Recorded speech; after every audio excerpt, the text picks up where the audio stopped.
E aí, pessoal, bom dia, boa tarde, boa noite. Sejam bem-vindos a mais um episódio do Tenho Dado Podcast. Eu sou o Matheus Dantas. E eu sou a Camila Weber. Dando sequência ao nosso episódio anterior sobre Data Warehouse, hoje vamos falar sobre o que é Data Lake. O objetivo, assim como da última vez, é dar uma introdução sobre o assunto para que você que esteja escutando a gente consiga entender um pouco mais sobre o que é Data Lake e, caso queira se aprofundar, pode estudar mais por conta própria, buscar material.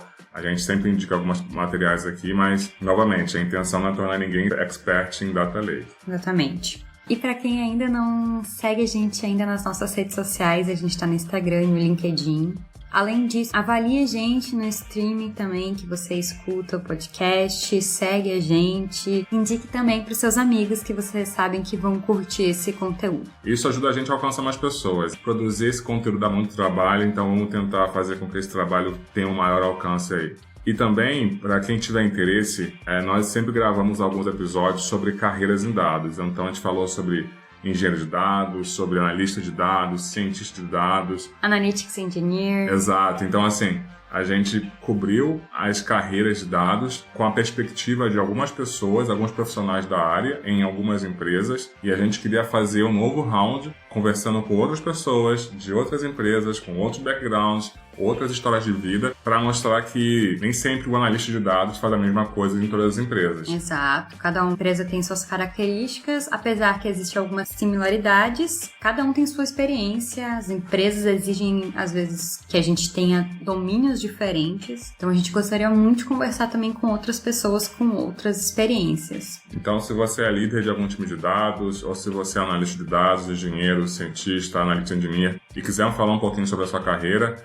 entre em contato com a gente. Lembrando que a gente sempre visa trazer pessoas com diversidade. Então, pessoas pretas, pessoas LGBTQIA+, mulheres, pessoas que vieram da periferia. Então, a gente está querendo incluir grupos que normalmente não têm o espaço para contar suas experiências. Então, esse espaço aqui está super aberto. Não precisa ser uma influencer para poder ser convidado aqui, tá?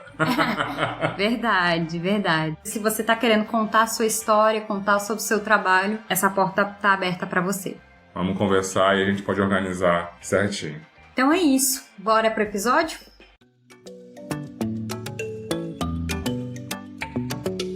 Conectando com o último episódio, a gente falou sobre Data Warehouse. Então vamos recapitular rapidamente. O que é Data Warehouse? É uma base de dados central, com foco em análise de dados. Então ela é focada em dados históricos, dados integrados, dados não voláteis. Ela integra dados da empresa inteira.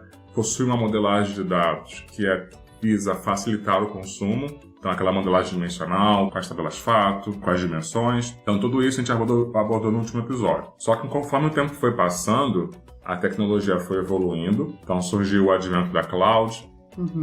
O storage ficou mais barato. Então, armazenar dados antigamente era muito caro, porque você precisava comprar lá o servidor do Teradata, o servidor do seu Data Warehouse. Todos os componentes do Data Warehouse, eles atuavam em conjunto. Então, o que quer dizer componente? O armazenamento e o processamento. Tá. Então, por exemplo, se eu quisesse escalar armazenamento, eu precisava escalar tudo junto.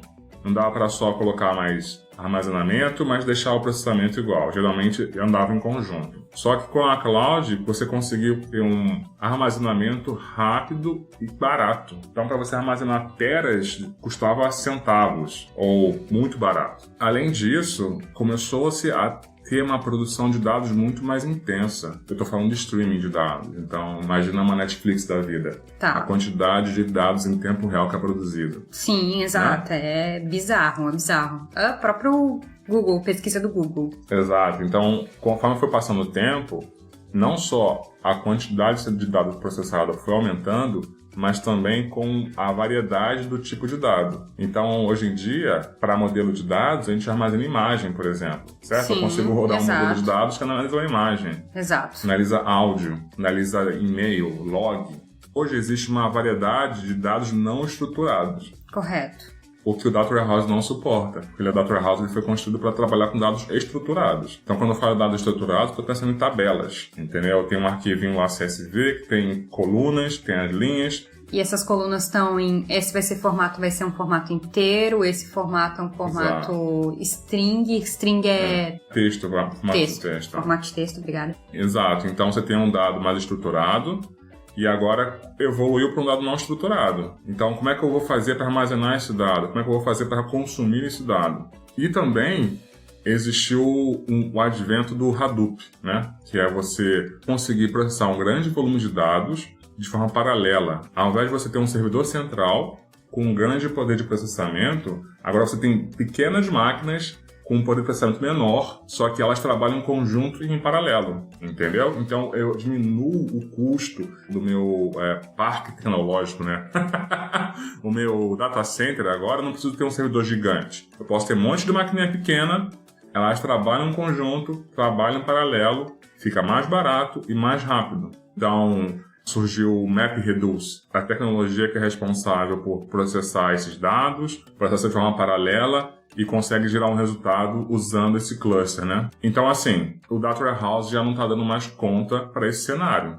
Sim. Uhum. Certo? Correto. E aí, o que veio? Qual que era a situação que a gente tinha? A gente tinha lá o Big Data, tem Cloud, tem um monte de soluções. Foi daí que surgiu o Data Lake.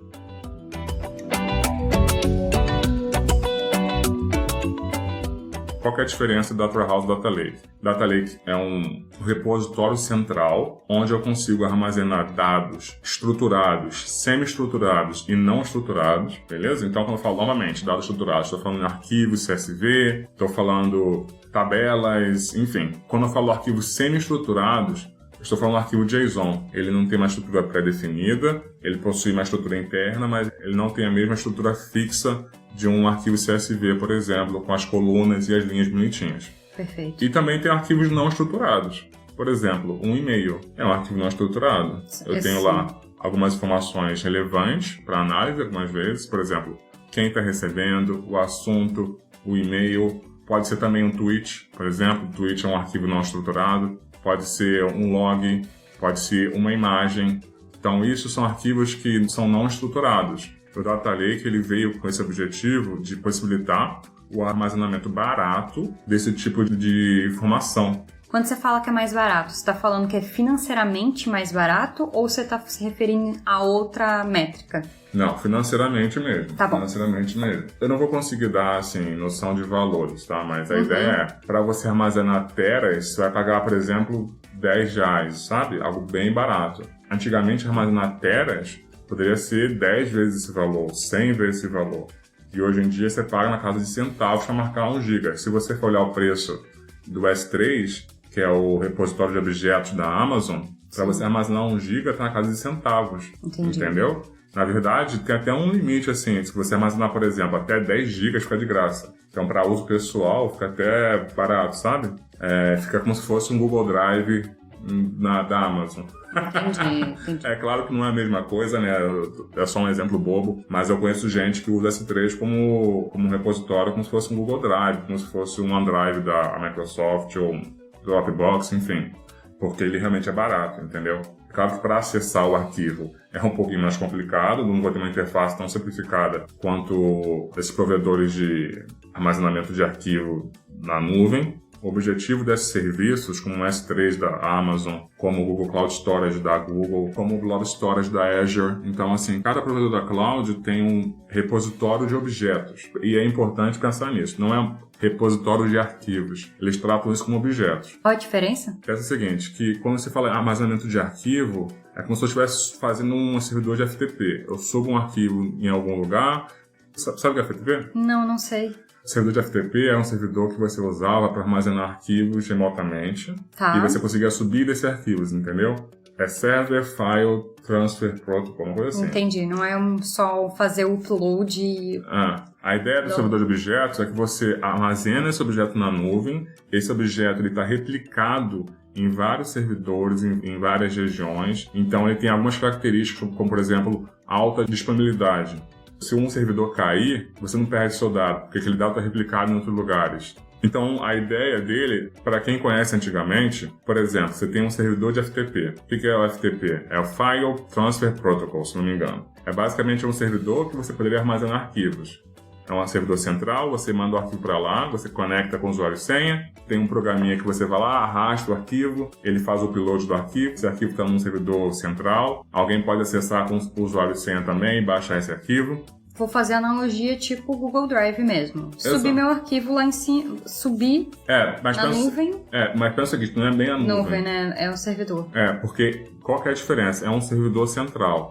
A gente chama de servidor FTP, mas ele é só um servidor qualquer que você conecta via FTP, que é esse protocolo, sobe o seu arquivo e armazena lá. Só que se esse servidor cair, você perdeu tudo. Entendi. Entendeu? A ideia do repositório de objetos é que ele consiga armazenar grandes volumes de objetos e dar algumas características, algumas propriedades adicionais para que você não perca esse objeto, para que você tenha facilidade de recuperar, você consegue fazer versionamento. Então tem outras características que esses serviços proporcionam, não se trata só de um servidor de arquivo. Tá, entendi.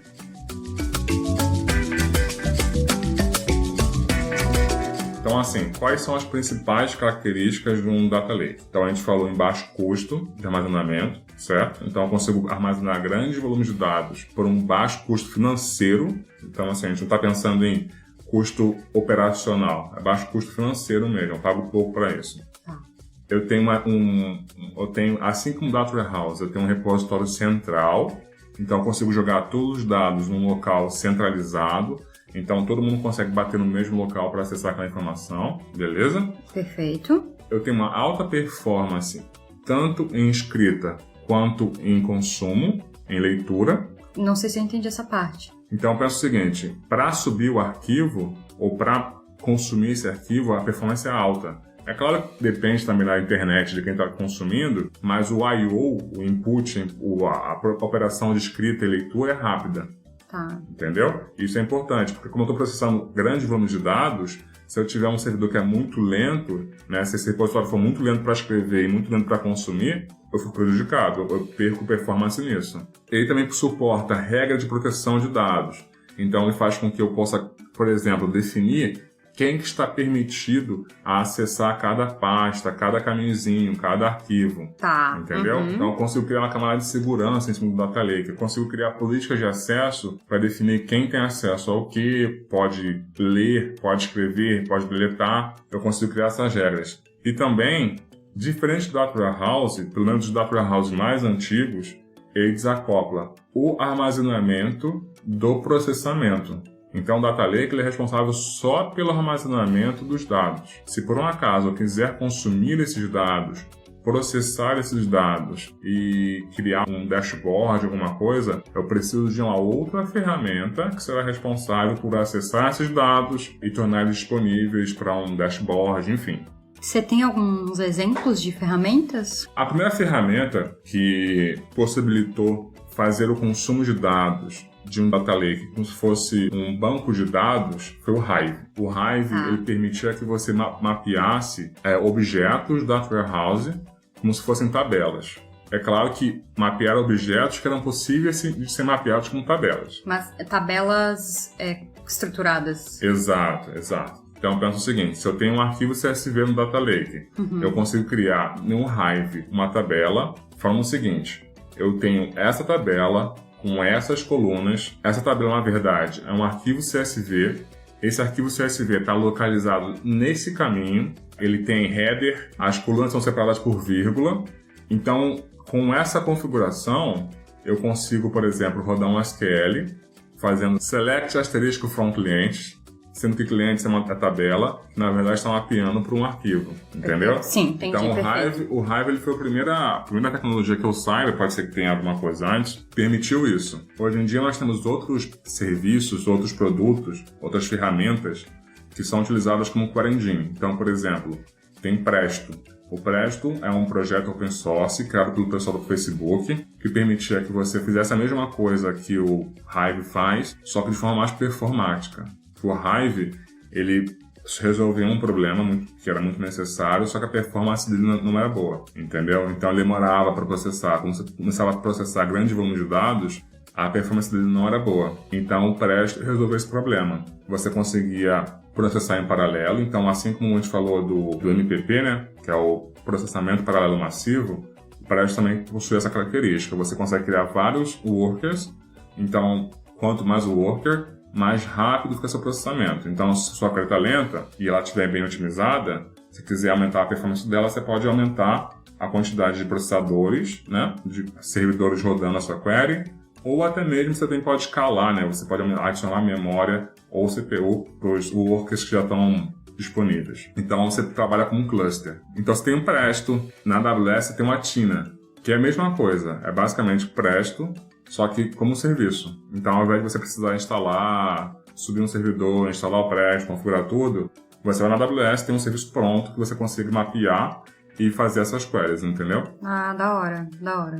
Mas lembrando que, assim, isso funciona para arquivos estruturados. Sim, perfeito. Beleza? Uhum. Se eu tiver, por exemplo, uma imagem, aí já não vou dar conta. Aí eu precisaria usar, por exemplo, um Python. Eu posso acessar o S3 via Python, ler essa imagem, aí eu posso vetorizar ela, enfim, fazer todo o trabalho necessário caso eu queira criar um modelo baseado nessa imagem. Perfeito. Beleza? Então, esse ponto é interessante. Então, a gente está falando aqui sobre formas de acesso ao dado no Data Lake. A gente falou sobre o Data Lake em si. Como eu vou acessar esse dado do Data Lake? Eu posso acessar via essa tecnologia, que eu tenho o Hive, o Presto, mapeando esses arquivos estruturados como se fossem tabelas.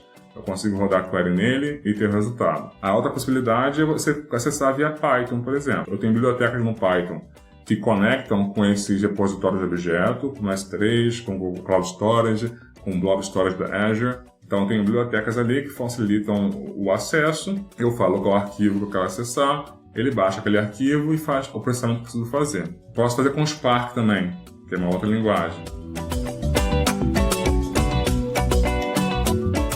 Então, por exemplo, eu tenho uma Data Lake criada no S3. E quais são geralmente os tipos de arquivos que a gente armazena lá, nesse Data Lake? Como eu disse inicialmente, a ideia do Data Lake é permitir que você armazene qualquer tipo de arquivo, certo? Certo. Então, CSV, etc.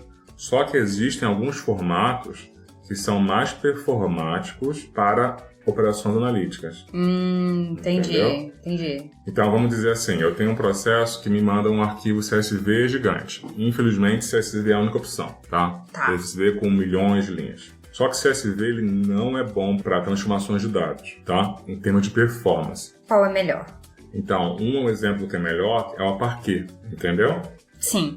E por que o Parquet é melhor? Você lembra quando a gente falou do Data Warehouse, esses Data Warehouse mais recentes, eles possuem um formato colunar? Sim. Então, o Parquet é a mesma coisa. Ele tem duas características que são bem interessantes. Uma é a questão do formato colunar. E segunda, está num grupo que a gente chama de tipos de arquivos que possuem o esquema na escrita. O que quer dizer isso?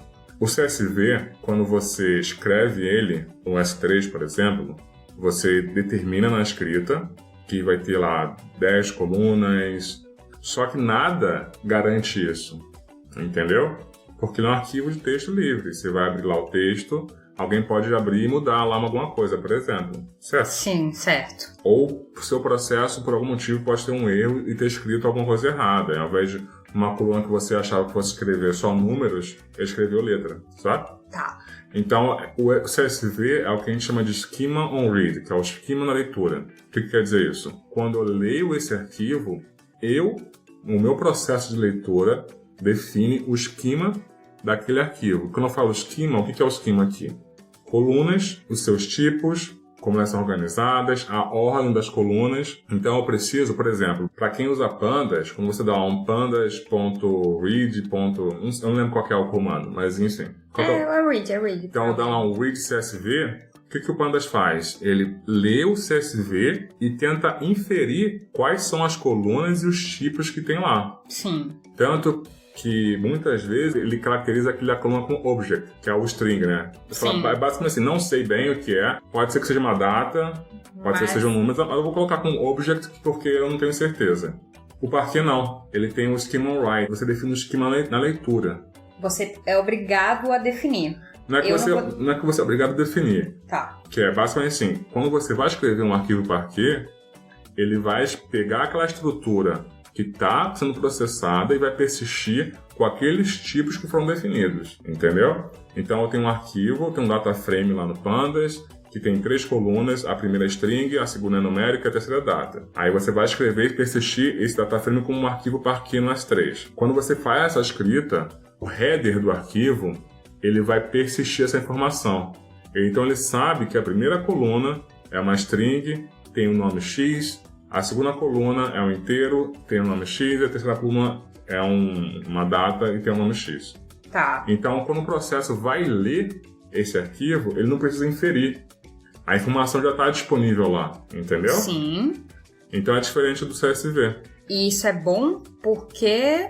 Isso é bom porque você faz com que o dado fique mais confiável.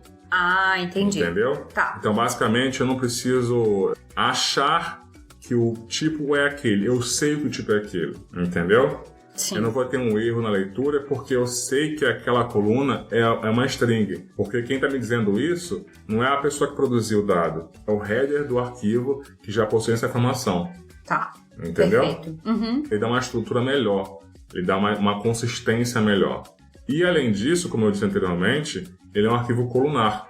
Os processos não focam geralmente em todas as colunas. Eles geralmente focam em colunas específicas. E isso também é bom para performance, não só para ETL, mas também para query, né? Quando eu quiser montar uma query e falar assim, eu quero fazer um group by por nome e por idade. E fazer um count. Não por nome, né? Mas quero fazer um group by por endereço e idade. Estado. Beleza? Então, por estado e idade. Então, eu peguei 2 colunas do Parquet, ele vai processar só aquelas 2 colunas, a forma de armazenamento dele já é comprimido, então faz com que todo esse processamento, essas operações de leitura e escrita sejam mais otimizadas, entendeu? Entendi. Diferente do CSV novamente, ele precisaria ler o arquivo inteiro e bababá, etc.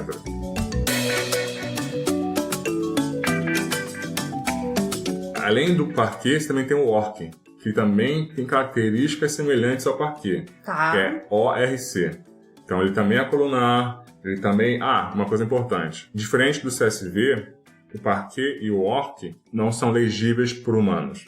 Se eu der 2 cliques no Parquet, eu não vou conseguir ler o conteúdo dele, eu vou ver um monte de binário lá. Uhum. O CSV não, se eu der 2 cliques, eu consigo ver exatamente o conteúdo dele. Essa é outra característica dele. Não é possível alguém abrir o Parquet, alterar uma linha e fechar, entendeu? E para processamento, isso otimiza a performance. Sim, da hora. Então, assim, para arquivos estruturados, é muito comum ter Parquet, para ter ORC, dependendo.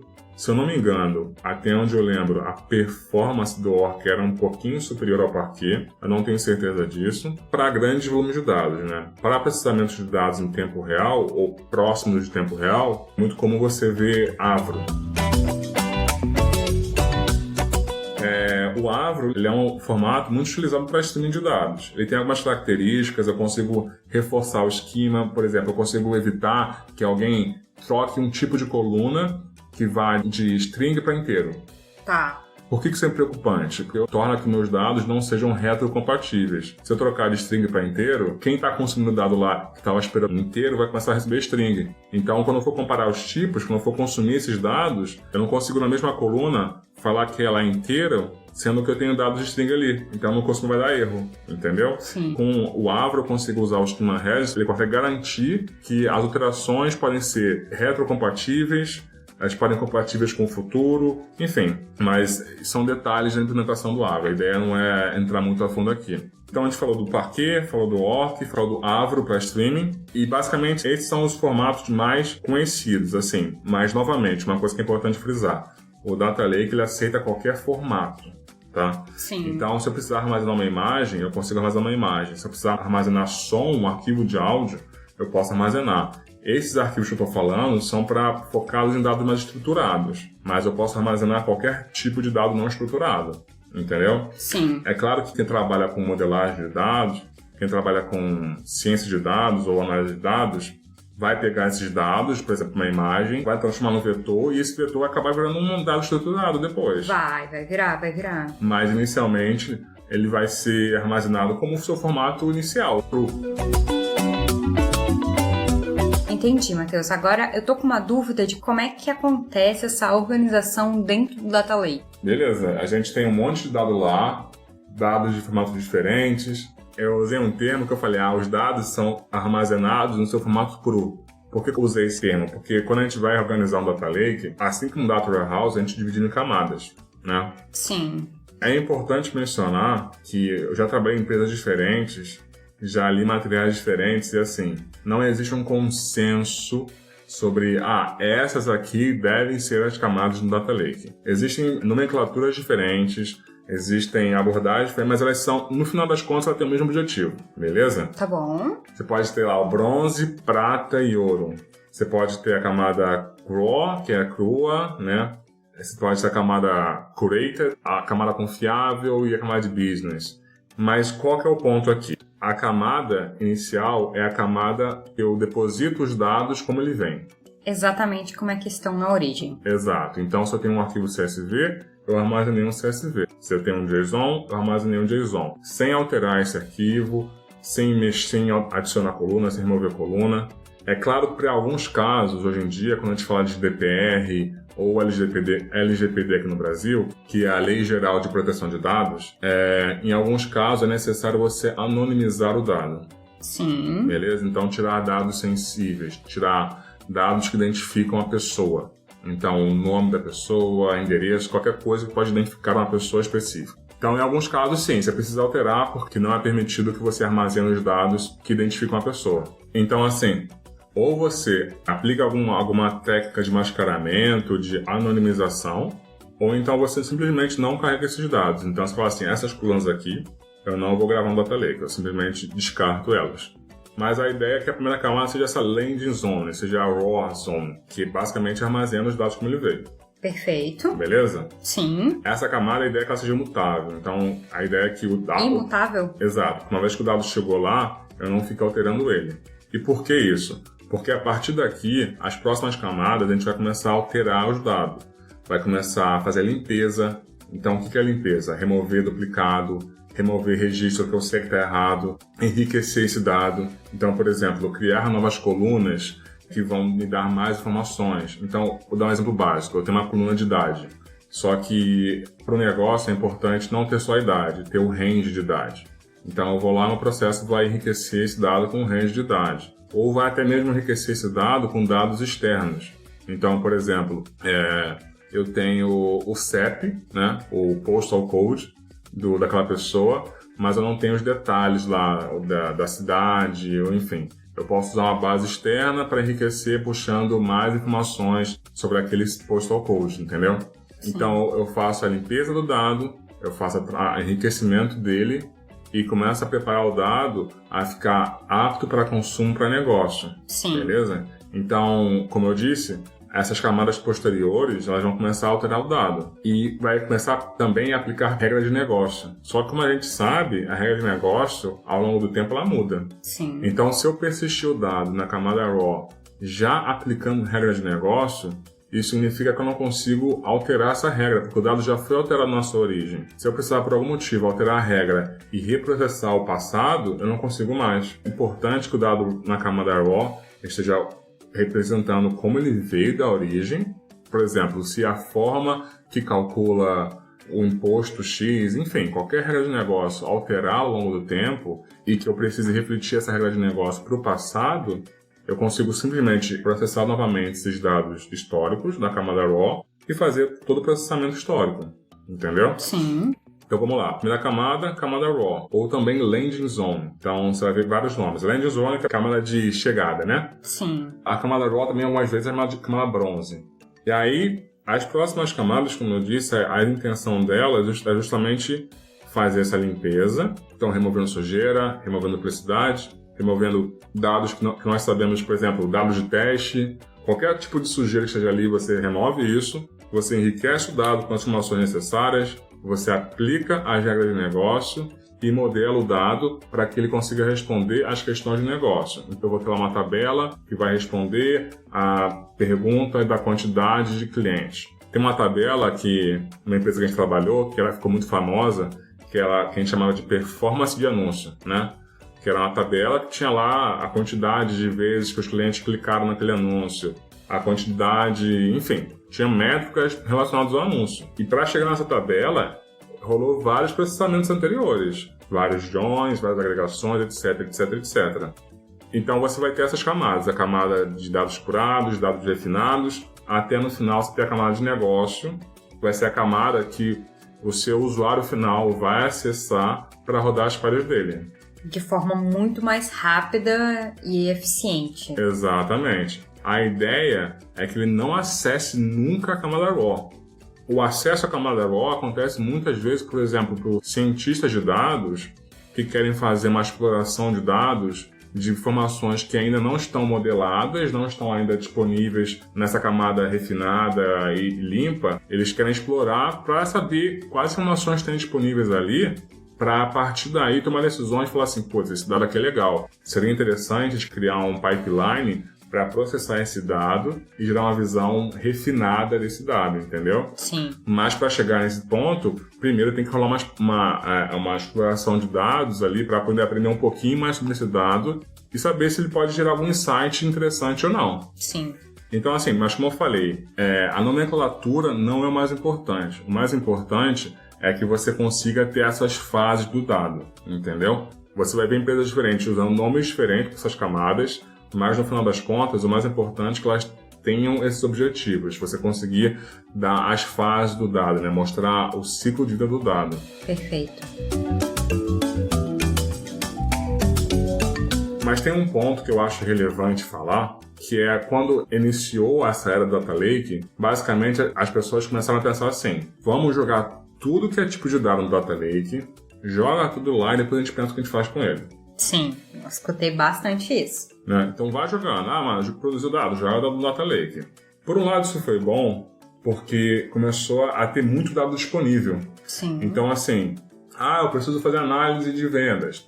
Vai lá no arquivo X, está no Data Lake já. Preciso analisar campanha de marketing, como é que tá as campanhas, como é que estão performando. Vai no Data Lake, está disponível já. Se não está disponível, vou começar a fazer ingestão no Data Lake. Só que isso começou a criar o que a gente chama de Data Swamp, que é o pântano de dados. Sim. Que é basicamente, você tem tanto dado lá, tanto dado, que agora eu não sei mais o que tem lá dentro. Eu não sei quem está usando. Eu não sei se aquele dado é relevante ou não. Criou um monstro. Exato. Criou o monstro do pântano. Então, basicamente, agora, a gente tem tanto dado disponível que a gente não sabe se é relevante. Começou a ficar um problema contrário, né? Você está armazenando tanto dado que começou a ficar um pouco mais caro esse armazenamento. Não é que ele ficou caro, né? É que você está usando tanto, você está pagando muito para armazenar dado que você não está usando. Entendi. Entendeu? Eu tenho uma pergunta. A gente estava enviando todos os dados e agora a gente está selecionando aqueles que são relevantes. Beleza. Da hora. Porém, dito isso, e se existe alguns dados que a gente não está coletando porque não era relevante e agora se tornou relevante, eu vou começar a coletar. Tem uma questão aí que a gente perdeu todo um histórico que talvez para mim era relevante agora. Não era relevante ano passado, mas esse ano é relevante. Eu não vou mais ter os dados do ano passado, do ano retrasado, enfim. Como é que fica isso? A gente vai ter que lidar com o fato de que a gente não vai ter essa informação e vida que segue? Eu acho que é o famoso 80-20. Uhum. Existem alguns dados que, por mais que a gente saiba que a gente não esteja utilizando agora, em pouco tempo nós deveríamos utilizar. Tá. Entendeu? Mas isso é o famoso 20. Para 100% dos dados, 20% dos dados se aplicam nesse cenário. 80% a gente está armazenando, não vai usar agora e não vai usar no futuro. Entendi. Entendeu? Então, assim, armazenamento de comportamento do usuário na página, no portal. Você fazer o Web Analytics. Sim. Mas a gente não está analisando agora. Não é importante ver isso agora. A gente está focado em outras coisas. Cara, beleza. Mas continua armazenando, que conforme seu produto for evoluindo, você vai querer entender como o usuário acessa o seu portal, aonde ele está navegando, como funciona o funil de vendas. Todas as informações pode ser que você não esteja olhando para ela agora, mas daqui a um tempo você vai olhar, entendeu? Sim. Mas outras informações pode ser que você não vai olhar agora e não vai olhar depois. Existe uma troca, né, que você vai fazer e algumas escolhas. Pode ser que sim, pode ser que você não armazenou antes, quer armazenar agora, só que também existe um ponto que é relevante, se você está começando a olhar para o dado agora, se ele se tornou importante para você agora, pode ser que o dado de um ano atrás, você acha que seja relevante, mas o produto era totalmente diferente. Sim, pode ter essa questão. Então a análise de um ano atrás não faz sentido. Talvez só faça sentido a partir de agora mesmo. Você vai ter que produzir o seu histórico e a partir daí rodar alguma análise, rodar algum modelo, enfim. Então, para algumas análises, principalmente quando você fala de startup, 1 ano é muita coisa. Muita coisa. O produto muda muito. Porque assim, se você está olhando para esse dado agora, é porque alguma coisa mudou no produto e você quer prestar atenção nesse dado. Se o produto mudou, pode ser uma funcionalidade nova, alguma coisa que você lançou naquele momento que você não tinha antes, entendeu? Então a ideia é, você vai começar a criar um histórico a partir dali e aí você começa as suas análises. Inicialmente você vai ter pouco dado, mas conforme o tempo for passando, você vai tendo mais e mais dado e aí você vai conseguir fazer uma análise mais consistente. Entendi. Faz sentido? Faz sentido. Eu tenho, às vezes, um receio porque eu acho que o meu histórico, mesmo da faculdade, nunca era esse grande volume de dados. Então, às vezes, eu acho que eu me apego um pouco a ter os dados, mas por conta de ter muita dificuldade de ter acesso aos dados. Sim. Mas é muito diferente quando a gente está falando num contexto de Big Data, porque nunca falta dados. Eu consigo ter muito dados em 1 mês, quando a gente está falando nesse contexto. Exato. É claro que assim, quando a gente fala em amostra, dependendo do que você quer fazer um teste AB, alguma coisa do tipo, você precisa ter uma amostra relevante. Então você vai precisar esperar um tempo, dependendo do produto, dependendo da funcionalidade, pode ser que esse tempo seja um pouquinho maior, porque pode ser um produto novo, que tem pouca gente usando ainda, e aí você precisa esperar um pouquinho mais para poder ter um volume de dados que seja relevante o suficiente para ter alguma análise com relevância, né? Alguma relevância estatística. Mas foi o que você falou, hoje em dia, se você for falar em, por exemplo, a navegação no site, você em alguns dias você pode ter muitos dados já, entendeu? Então depende muito. Mas o ponto é, como eu falei, é o 80-20. Grande parte dos dados que a gente armazena hoje não são utilizados. Tem até uns artigos, eu posso até tentar buscar depois, que falam sobre isso. A quantidade de dados que a gente armazena e a quantidade de dados que a gente utiliza. A proporção é muito pequena, entendeu? Sim, muito pequena. A gente foca muitas vezes nos mesmos dados. As transações da empresa, algumas operações ali de navegação e o restante a gente armazena e fica lá. Sim, nossa, com certeza. Então pode ser uma tabela lá enorme com coisas que aconteceram 3 anos atrás que ninguém mais usa, só que está lá, disponível, entendeu?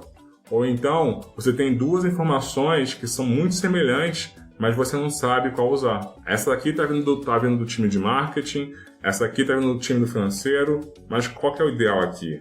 Qual arquivo eu uso, o A ou o B? Então começou a criar um problema muito grande, que começou a criar uma necessidade de terem ferramentas que fizessem um catálogo de dados, que você conseguisse permitir que as pessoas conseguissem descobrir, fazer o chamado Data Discovery, que a pessoa conseguisse catalogar todos os dados que ela tem no Data Lake. Então, para falar assim, eu preciso de um dado de cliente. A pessoa vai lá na ferramenta de Data Discovery, digita lá o que ela quer, como se fosse um Google, sabe? Sim. E aí essa ferramenta catalogou. Um Google só para os dados da empresa. Exato. Mas o ponto importante é assim, essa ferramenta ela não resolve o problema do Data Swamp, porque ela está só mapeando o que tem. O que ela ajuda a você identificar os dados que estão sendo utilizados, os dados que não estão sendo utilizados, quem está utilizando o quê, quais são as tabelas mais utilizadas. Dessa forma, você pode falar assim, cara, eu vou dropar essa tabela aqui, vou deletar esse arquivo, porque ele está aqui, ninguém mais utiliza, não faz mais parte do negócio, está só gastando espaço e não faz sentido manter. Então a gente saiu assim, vamos armazenar só o que é relevante. A gente saiu disso para armazena tudo. Só que aí, com esse armazenar tudo, a gente veio grandes poderes, né? E aí grande responsabilidade. A gente precisa manter a casa organizada. Como manter a casa organizada em algumas vezes em empresas que trabalham com petabytes de dados, arquivos de tudo quanto é lugar, imagens, vídeos, etc. Você precisa dar um jeito de organizar a casa.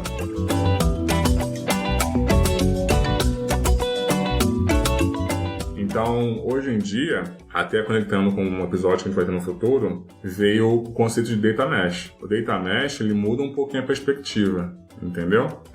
O da soma prévia, ao invés de você ter um time central sendo responsável por fazer a ingestão do data lake, processando esses dados, criando as visualizações, etc., cada time de negócio é responsável pelo dado que ele produz, entendeu? Sim, entendi. Eu não vou entrar aqui no detalhe do Data Mesh, isso é um episódio que a gente vai ter para o futuro, mas é uma outra perspectiva, entendeu? Sim. Ele vai além do Data Warehouse, ele vai além do Data Lake. Ao invés de você ter um repositório central que armazena todos os dados da empresa, cada time é responsável por armazenar os seus dados e expor eles de alguma forma que todos os outros times possam acessar. Muda bem o paradigma, sabe? Mas assim, voltando, a gente tem o Data Lake. O Data Lake permite o armazenamento de todo tipo de arquivo que você precisar. A gente organiza o Data Lake em camadas e aí o ideal é que os seus usuários acessem a camada final, né?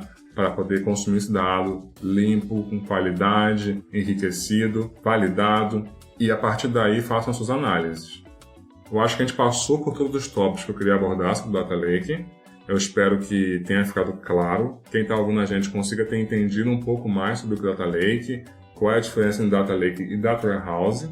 E aí, para dar um spoiler já, a ideia é que a gente faça um outro episódio falando sobre o Lake House. Aí, o que é o Lake House? É a fusão é a fusão do conceito de Data Warehouse com o Data Lake. Só que aí isso é algo até novo para mim. É algo que eu também estou me aprofundando. Então, assim, para quem não sabe, quando eu estou falando aqui, eu não estou só falando da minha cabeça. Eu vou ler, eu vou relembrar alguns conceitos. É claro que eu posso ter falado uma caca, uma aqui, uma ali.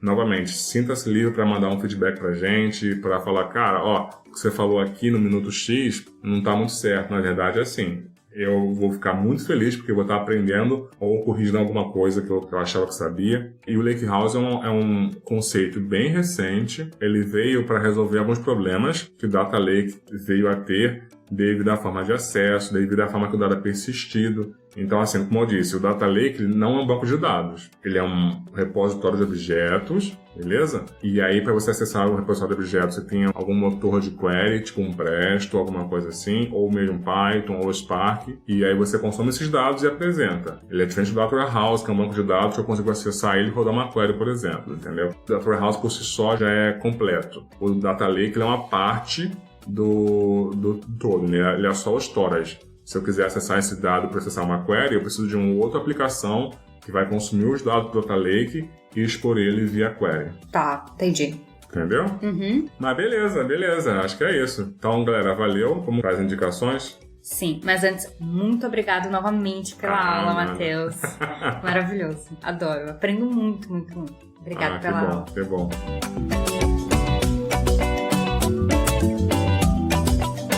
Bora para as indicações. O que você tem pra gente hoje, Matheus? Beleza, hoje eu trouxe aqui 4 indicações. A primeira é um livro chamado Building a Scalable Data Warehouse with Data Vault 2.0.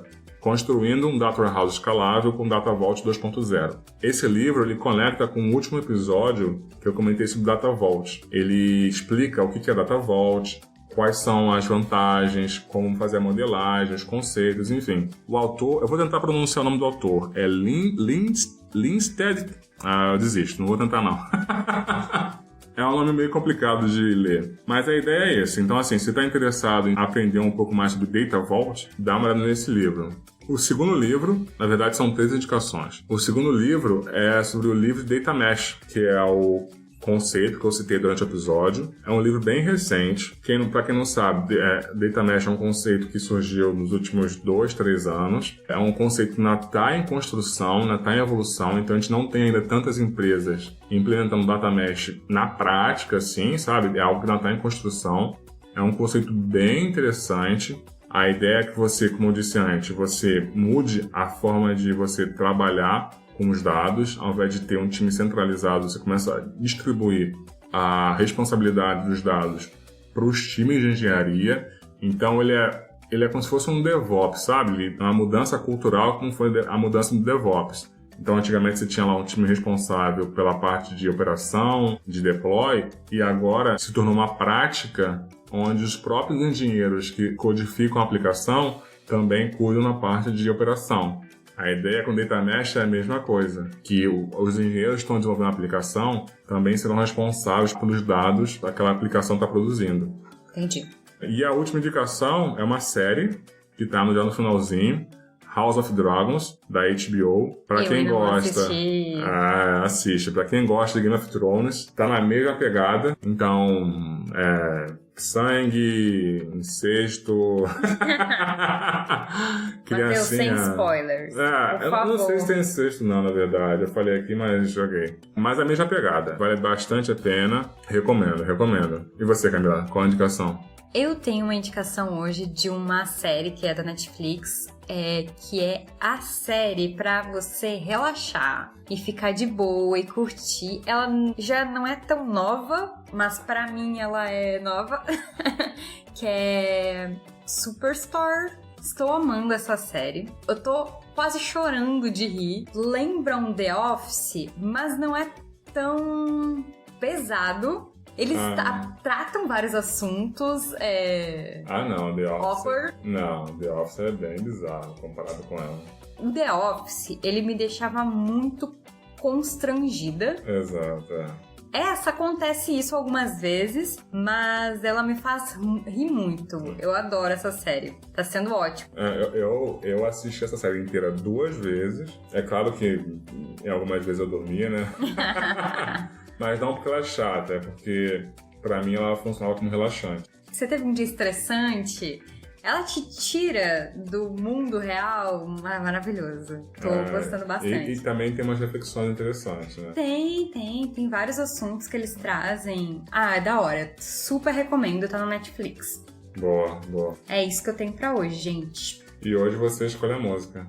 Vamos encerrar com Coisas de Brasil, do Rincon Sapiência. Aproveitem e até mais. O preto, o branco, indígena, mixa, Europa, África, acarajé, pizza, músicas, lendas, o fato e as fitas, o crime, Lampião, Maria Bonita, fazendo avião, os menor tem o dom, pera lá, não confunda com Santos Dumont, são coisas de Brasil, arte sem cachê, são coisas de Brasil, sem forçar, sem clichê, tio Sam insinua que as mina anda nua, que os cara tão armado e os macacos tão na rua. Câmeras grua, filmou, põe na tela. Cinemas, novelas, bundas e favelas. Elite no comando, aproveitadores lucram. Povo se virando, trabalhadores lutam. Na rua a gente vê a real, nego. São coisas de Brasil, não é mole não. Sentado no sofá não vai dar, nego.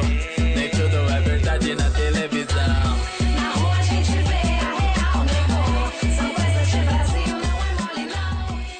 Edição e mixagem por Camila Weber.